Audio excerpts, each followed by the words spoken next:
que tout cela cache? Quels sont les enjeux sous-jacents de ce qui apparaît d'aujourd'hui comme une guerre feutrée entre grandes puissances en ce qui concerne le Mali, mais plus globalement l'Afrique? Eh bien, une remarque tout d'abord, c'est que la guerre qui oppose les Occidentaux et le bloc de l'Est, parce qu'il n'y a pas que les Russes, il y a également les Iraniens qui sont là, c'est une guerre médiatique avant tout. Dans cette guerre médiatique, tous les coups sont permis. Remarque préalable, le groupe Wagner n'existe pas.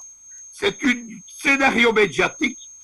Il a été inventé en 2020 dans un livre édité aux États-Unis. Il a été repris sur tous les tons par la propagande américaine depuis un an, puisque c'est elle qui est, comme vous l'avez souligné, en pointe contre l'arrivée des Russes, et pas les Français qui sont en porte de vitesse.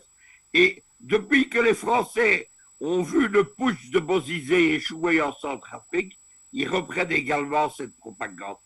S'il n'y a pas de groupe Wagner, il y a des firmes de sécurité russes, c'est elles qui interviennent en Centrafrique. En Centrafrique, par exemple, c'est le groupe Sewa Sécurité qui assure la garde de Touadéra et les conseillers militaires, et c'est probablement lui qui discute actuellement avec Bamako. Ça, c'est la première chose. Maintenant, comprendre ce qui se passe depuis tout le temps, et en particulier dans les années 2010 à 2015, les Occidentaux faisaient ce qu'ils voulaient en Afrique. Ils ont lancé en 2011 le printemps arabe, ils ont lancé en 2014-2015 le soi-disant printemps africain. Il n'y avait personne pour s'opposer à eux. Mais à partir de 2014, Poutine contient les Occidentaux en Ukraine, sur la mer Noire. Il les vaille en Syrie. En Syrie, c'est terminé. Il y a encore des combats d'arrière-garde, notamment 15% du territoire qui sont occupés par deux armées de l'OTAN, les États-Unis et la Turquie. Mais ce sont des guerres d'arrière-garde. Ils ont perdu. Et à partir de ce moment-là, ce sont les années 2015-2016, les Russes décident d'intervenir en Afrique. Qu'est-ce qu'ils cherchent? Ils savent très bien que pour vaincre l'Occident, il faut arracher l'Afrique des mains des Occidentaux. Ils le font dans le cadre d'un partenariat gagnant-gagnant. Ni les Russes, ni les Chinois, ni les Iraniens n'ont été des empires coloniaux. Au contraire, pour les Chinois et les Perses, ils ont été colonisés. Et pour les Russes, on a essayé, à la chute de l'Union soviétique, de les coloniser et de les démembrer. Ils s'en souviennent et ils voient dans les Africains qui combattent pour leur indépendance des frères de lutte. À partir de 2015-2016, les Russes interviennent. Ils commencent par soutenir le Burundi au Conseil de sécurité à partir de 2015. Quelle est la technique des Russes? C'est la technique des dominos. C'est-à-dire que les Russes interviennent dans un État et puis, quand ils sont établis, ils interviennent dans un autre. Ils arrivent en Afrique, au Soudan, puis ils interviennent aux côtés de Haftar en Libye, puis en Centrafrique. Et quand ils ont le plein succès en Centrafrique, puisqu'ils ont libéré 85% du territoire national pour le compte du président Touadéra, ils décident d'intervenir au Mali. Ils sont aussi présents en Guinée équatoriale et au Congo-Brazzaville avec leur flotte. Ils sont présents avec des firmes paramilitaires au Mozambique. Ils sont présents en Éthiopie. Ils sont présents en Érythrée. Ils sont présents au Tchad où il y a des accords militaires. Le Tchad a une position attentive, c'est-à-dire que le Tchad attend de voir comment les choses vont évoluer pour choisir son camp. Comment les Russes font-ils la guerre? Ils savent qu'ils ont échoué dans les derniers 10 ans de la guerre froide en acceptant la guerre des Occidentaux. La course aux armements, l'opposition entre les armées, ils sont ce qu'on appelle une puissance pauvre. Pour que vous compreniez, le budget militaire du Pentagone, il est de 790 milliards de dollars. Vous imaginez comment on pourrait combattre la pauvreté et la misère avec cet argent, mais le budget de l'armée rouge, il est de 90 milliards de dollars. Il n'y a pas photo. L'allié de la Russie, c'est l'Iran. C'est la même chose. Ce sont ce qu'on appelle des puissances pauvres. Ils ont donc inventé une nouvelle forme de guerre qui ne correspond pas à la guerre occidentale, c'est la guerre hybride. Ce sont les Iraniens qui l'ont inventée au Liban en 2006, et puis les Russes en Ukraine en 2014. Qu'est-ce que c'est la guerre hybride? C'est une guerre multidimensionnelle. Il y a des acteurs qui sont qualifiés de non étatiques. Par exemple, dans le domaine militaire, il y a les groupes paramilitaires. Du côté des Iraniens, il y a les milices comme le Hezbollah. Et dans le domaine médiatique, il y a ce qu'on appelle les agents d'influence indépendants. C'est par exemple Afrique Média ou moi-même. À partir de ce moment-là, la guerre hybride, c'est quelque chose qui fait paniquer les Occidentaux parce qu'elle ne correspond pas à leur façon de faire la guerre. L'OTAN dit que c'est une guerre en deçà de la guerre. C'est-à-dire qu'on fait tout, on fait des opérations militaires, de la déstabilisation, des opérations de services secrets, une guerre médiatique, une diplomatie parallèle, des actions d'influence, de façon qu'on n'aboutit pas à la guerre chaude. Prenez le cas de la Centrafrique. Tout le monde sait que la Russie affronte la France, mais l'armée russe n'affronte pas l'armée française. Les paramilitaires, ils affrontent les mercenaires de Bozizé qui sont au service de la France et des Américains. C'est pour cela que les Américains avec leur agenda et les Français avec un agenda différent ne peuvent pas accepter que les Russes s'emparent du Mali après avoir réussi en Centrafrique. Quel est l'agenda américain? L'Amérique, elle veut reprendre la main dans toute l'Afrique.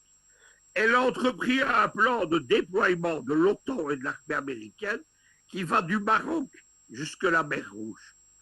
C'est un plan ambitieux. Il est centré non plus sur la France, mais sur la Turquie et l'Allemagne. On voit la Turquie intervenir un peu partout en Afrique. C'est un cheval de Troie américain. La Turquie, c'est la deuxième armée de l'OTAN. C'est le principal allié des Américains en Méditerranée. Et les Américains ont décidé de remplacer les Français par les Turcs. Les Français ont échoué. Les Américains n'ont plus confiance. Les Français ont leur propre agenda. Ils ne peuvent pas se permettre de partir du Sahel parce qu'ils perdraient les matières premières. Tout en souriant aux Américains, ils sont déjà déployés en mer Rouge où les Américains veulent qu'ils partent. Ils combattent au Mozambique alors que les paramilitaires russes combattent aux côtés de l'armée mozambicaine. Les Français font tout pour rester au Mali, pour rester au Niger, pour rester au Burkina Faso, etc. Ils ont un plan eux-mêmes de redéfinition de l'impérialisme français. C'est un stratège français qui s'appelle l'amiral Coldefi. C'est l'ancien commandant du porte-avions Charles de Gaulle et il dirige le service des relations extérieures de la marine française. Il a écrit un livre manifeste qui s'appelle Amiral. Il dit que la France doit devenir une grande puissance mondiale maritime. La puissance française, dorénavant, elle s'appuie sur ce qu'on appelle les confettis de l'Empire, tous ces petits territoires que la France a gardés de la colonisation dans les 4 océans du globe, Mayotte par exemple, la Guyane ou Mururoa dans le Pacifique. Le problème de ce plan-là qui est en cours de réalisation, c'est que le terme le dit bien. Les confettis de l'Empire, il n'y a pas de matière première, ce sont des positions géopolitiques, des bases militaires, il n'y a pas de matière première, il n'y a pas de main-d'œuvre. S'il n'y a plus que ça, la France, elle n'est plus la 5e économie mondiale. Pour réussir ce plan de la nouvelle France, du nouvel impérialisme français, il faut absolument garder le contrôle de la France-Afrique qui assure la survie économique. La France est en perte de vitesse justement parce que la place que la France veut s'attribuer, elle ne correspond plus à celle que lui donnent les États-Unis. Vous avez vu qu'il y a à Rome la rencontre entre Macron et Joe Biden, c'est pour faire avaler la pilule. La France vient d'être humiliée par les États-Unis dans l'océan Pacifique parce que les États-Unis ne veulent pas d'eux là-bas. Et la France est en train d'être humiliée en Afrique. Le plan Takuba, qu'est-ce que c'est? C'est l'arrivée des armées italiennes, espagnoles, surtout la Bundeswehr de la Merkel au Mali. Et dans cette optique-là, la France n'est plus qu'un participant secondaire. Voilà donc ce qui est en train de se passer avec chacun des agendas différents, les deux complices, on peut encore les appeler comme ça, mais qui aujourd'hui ne sont plus d'accord entre eux. Ils paniquent de voir la Russie gagner, parce que la Russie qui gagne, c'est une Afrique indépendante. Et actuellement, la Russie est présente dans 14 pays. Ce qui se passe, par exemple, la prise de pouvoir par les généraux à Khartoum contre les civils pro-américains, c'est une action de la Russie. Poutine a expliqué comment le Soudan a été déstabilisé par l'influence étrangère. Entendez les États-Unis, entendez Israël. Ils interviennent dans la région des Grands Lacs, ils interviennent au Mozambique, ils interviennent en mer Rouge, ils interviennent en Afrique centrale. Dernière chose à comprendre, il y a des priorités pour les Américains. Ils ont un commandement pour faire la guerre en Afrique, c'est l'Africom. L'Africom a défini deux zones stratégiques prioritaires. La première, c'est le Grand Sahara, c'est ce que nous appelons en fait le Sahel. C'est une zone qui va de la Libye jusqu'aux frontières du Cameroun. Et la deuxième zone, c'est le golfe de Guinée. Dans ces deux zones, dans le golfe de Guinée, la marine russe est présente. Elle a des accords militaires depuis 2015 avec la Guinée équatoriale. C'est ça d'ailleurs l'hostilité des Occidentaux envers Malabo, puisque le général Obiang-Nema Massogo, c'est le premier à avoir tendu la main aux Russes. Il était un visionnaire. Ils viennent de faire des accords similaires avec Sassou Nguesso. Ça change toute la donne dans le golfe de Guinée. Leurs alliés iraniens, ils sont des accords maintenant avec Madagascar. C'est pour ça qu'on a tenté d'assassiner Rajolina il y a quelques mois. Et dans la zone centrale qui va de la Libye jusqu'aux frontières du Cameroun, il y a justement les Russes qui sont là sous la forme de l'armée russe avec leur aviation. Par exemple, en Centrafrique, c'est l'aviation russe qui est établie à Khartoum qui intervient, d'où tout ce qui se passe au Soudan. Et les Russes sont présents militairement avec des firmes paramilitaires qui sont les intervenants, je le répète, privés non étatiques qui interviennent dans le cadre de la guerre hybride. Au milieu de tout ça, il y a la guerre médiatique avec un rôle central qui est assuré par Afrique Média et par moi-même.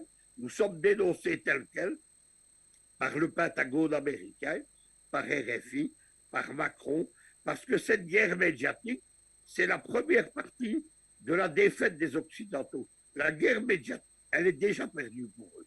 Voilà la situation, voilà le cadre dans lequel se placent les grandes confrontations.